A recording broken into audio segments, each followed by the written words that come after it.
बंटवारा हुआ, भारतवर्ष दो हिस्सों में टूट गया। राजनीति करने वालों ने अपनी राजनीति के बलबूते मुल्क को टुकड़ों में बांट दिया। जमकर नरसंहार हुआ, अल्पसंख्यकों पर ज्यादतियां हुई। लोग भाग भाग कर भारत पहुंचने लगे। पाकिस्तान से भागकर भारत आने वाले लोगों में सबसे ज्यादा संख्या सिखों की थी।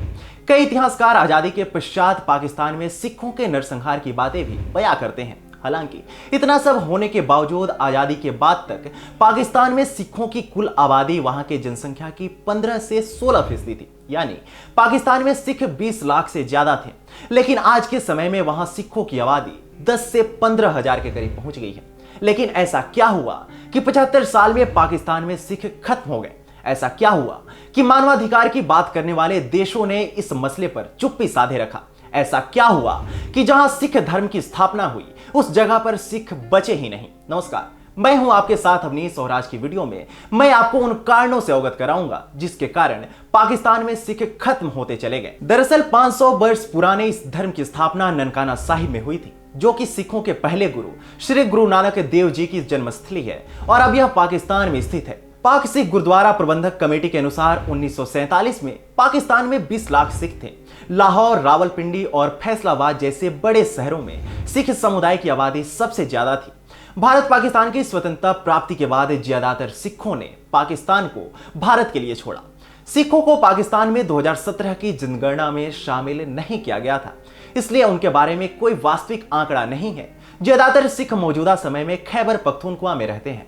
उसके बाद सिंध और फिर पंजाब की बारी आती है। कई स्रोतों का दावा है कि पाकिस्तान में रहने वाले सिखों की आबादी अब गिरकर 10,000 से भी नीचे आ गई है। 2002 में यह आंकड़ा 50,000 से ज्यादा था। पाकिस्तान में अल्पसंख्यकों पर हमलों की संख्या हमेशा से ज्यादा रही है। आजादी के बाद से ही वहां के कट्टरपंथियों ने अल्पसंख्यकों को निशाना बनाया है। पाकिस्तान में अल्पसंख्यक अधिकार शून्य है। पाक में मात्र 5% रोजगार कोटा अल्पसंख्यकों के लिए आरक्षित है, लेकिन इस 5% के लिए भी लड़ाई है।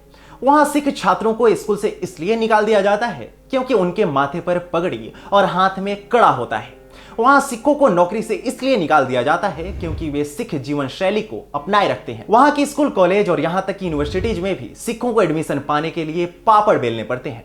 जैसे तैसे एडमिशन हो भी गया तो कट्टरपंथी उनकी इतनी मुश्किलें बढ़ा देते हैं कि उन्हें पढ़ाई छोड़ने पर मजबूर होना पड़ता है। उन्हें वहां पगड़ी पहनने की आजादी नहीं है, सिख धर्म के हिसाब से रहने की आजादी नहीं है। कहा तो यह भी जाता है कि आतंकवादियों का मसीहा पाकिस्तान वहां रह रहे सिखों से जजिया भी वसूलता है। हालांकि हमें इसके कोई प्रमाणिक सोर्स नहीं मिले, लेकिन फिर भी वहां सिखों की स्थिति इतनी बुरी है कि कुछ भी संभव सा प्रतीत होता है। पाकिस्तान में सिखों की हत्या, उनकी बहन बेटियों से रेप, उनके गुरुद्वारे में तोड़फोड़, धमकियां जैसी चीजें अक्सर सामने आती रहती हैं। कई बार तो कट्टरपंथियों ने ननकाना साहिब तक को घेर लिया था और उसे ध्वस्त करने की धमकी दी थी। यही नहीं, कट्टरपंथियों ने ननकाना साहिब का नाम बदलकर गुलाम मुस्तफा रखने की बात भी कही थी। वहां से जबरन धर्मांतरण के मामले भी अक्सर चर्चा में आते रहे हैं। इन सब कारणों से पीड़ित होकर ज्यादातर सिख या तो इस्लाम को अपना चुके हैं या कट्टरपंथियों का निवाला बन चुके हैं। वहीं कुछ सिख अपनी जान बचाकर दुनिया के अलग अलग देशों में रह रहे हैं। पाकिस्तान में सिखों की आबादी में इतनी गिरावट के बावजूद संयुक्त राष्ट्र और मानवाधिकार की दुहाई देने वाली तमाम एजेंसियों को कई वर्षों से सांप सूंघ गया है। न तो इसके लिए पाकिस्तान के खिलाफ अभी तक कोई एक्शन लिया गया है और न ही किसी तरह की कोई कार्रवाई हुई है। ऐसे में आप इन एजेंसियों के दोहरे चरित्र को भी आसानी से देख सकते हैं।